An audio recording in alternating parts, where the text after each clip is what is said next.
Friends, welcome to this video. In this video, we'll be proving this theorem. The theorem states that the matrix corresponding to an orthogonal transformation is an orthogonal matrix.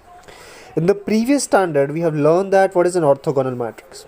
A matrix A is said to be orthogonal if A times A in transpose is nothing but identity. Correct? So, they have asked us to prove the matrix corresponding to an orthogonal transformation satisfies this condition. Okay? So what we have considered is we have considered a finite dimensional inner product space over R and my T from V to V be at any orthogonal transformation. This result is true for any dimensional inner product space and over any field, but because of restriction of the portion we are considering finite dimensional inner product space over R, which makes the proof little bit more easier. Okay, so let's start the proof. So we know a matrix representation of any transformation is completely determined by the value of the transformation on its basis.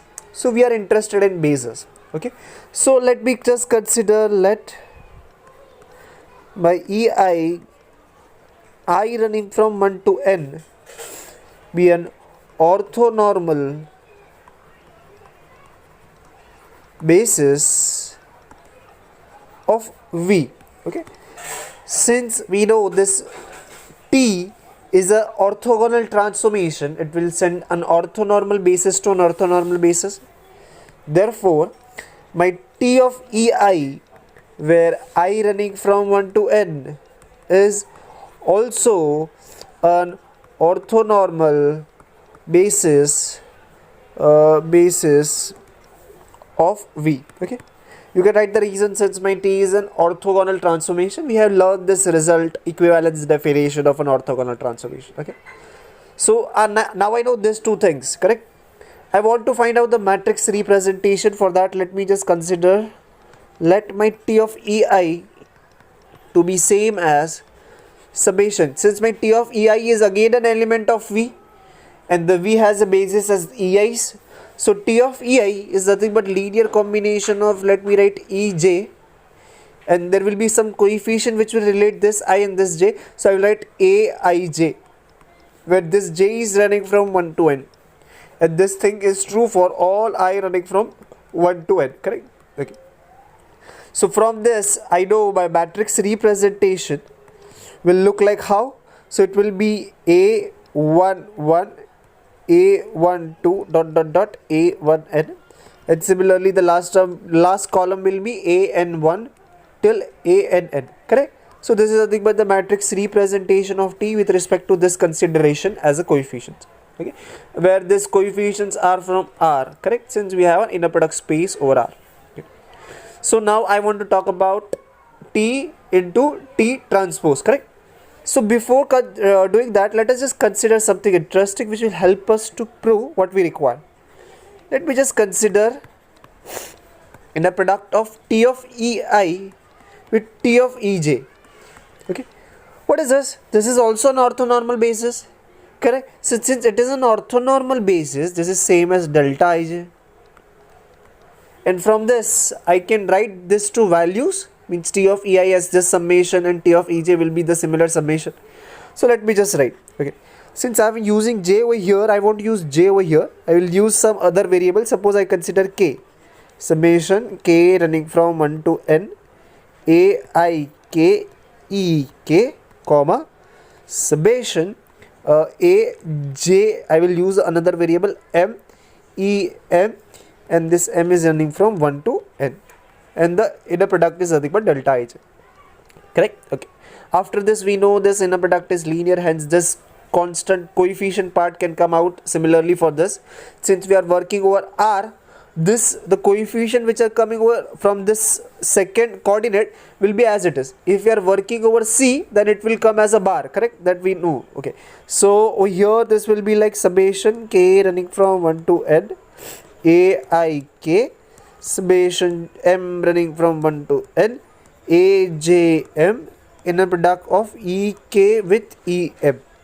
is equal to delta ij, correct? So since we already know this is an orthonormal basis, hence this is equal to 1 if and only if my m is equal to k, and my m is running from 1 to n.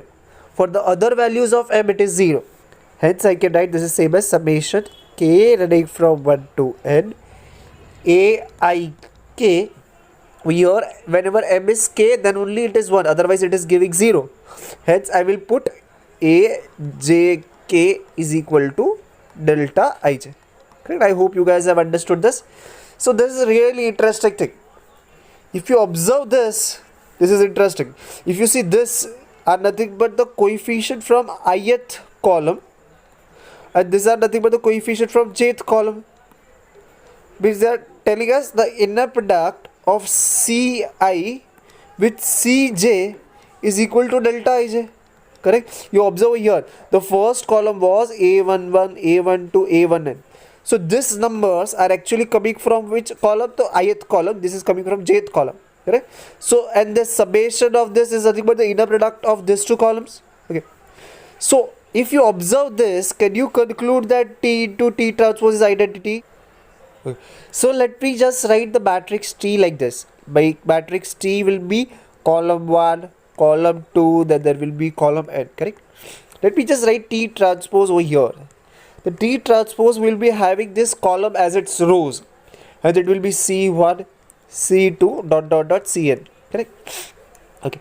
So the answer of this will be obtained by multiplying the first row with the first column component wise and adding them. Correct? So the first entry over here is nothing but by inner product of C1 with C1. Correct? The first entry is nothing but C1 with C1.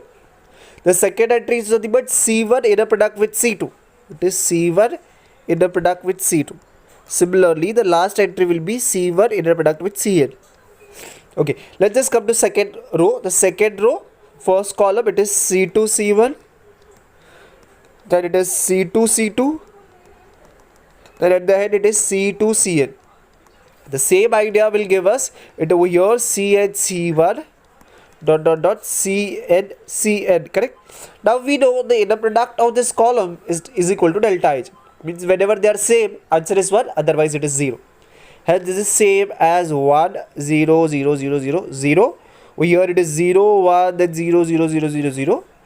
Similarly all of them are 0 except the last one. So this is nothing but the identity matrix. Correct? So my dear friends, we have learned that a matrix representation of an orthogonal transformation is nothing but an orthogonal matrix. Okay, so in the next video we'll be discussing one last result in this section. After that we'll start with a characteristic polynomial. Extremely sorry guys, I was not able to upload the video because I had some project with me, but now I will make sure within this week we complete this unit. And if you guys want, I will start with the new unit as soon as possible. Okay, thank you so much guys for watching this video. Thank you. Okay, bye bye.